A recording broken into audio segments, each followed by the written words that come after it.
अस्सलाम वालेकुम। ताक न्यूज़ में खुश आमदीद।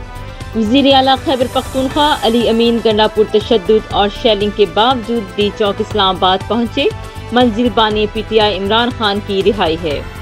वज़ीर आला KP अली अमीन गंडापुर की ज़ेर सदारत वज़ीर आला हाउस में इजलास हुआ, जिसमें PTI के अरकान असम्बली, पार्टी ओहदेदारों और कारकुनों ने शिरकत की।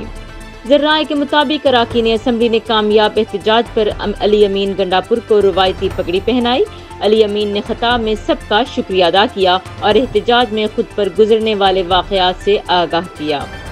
ज़राए के मुताबिक इजलास में अली अमीन गंडापुर का कहना था, हमारी पुरअमन तहरीक आगे भी जारी रहेगी।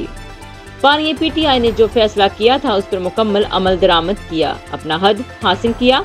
जबर, तशद्दुद और शेलिंग के बावजूद डी चौक इस्लामाबाद पहुंचे। वज़ीर आला KP का कहना था, विफाक ने हम पर जुल्म किया, मुझ पर और KP हाउस पर हमला किया। बानी PTI की रिहाई उनकी मंजिल है। गिरफ्तार पार्टी कारकुनों की रिहाई के लिए लीगल टीम बना ली है।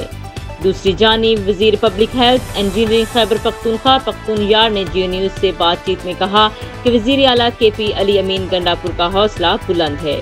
वज़ीर आला ने मीटिंग में वाज़ेह किया कि बानी PTI की रिहाई हमारा मिशन है। मज़ीद खबरों और अपडेट्स के लिए सब्सक्राइब करें हमारा चैनल और देखते रहिए ताक न्यूज़।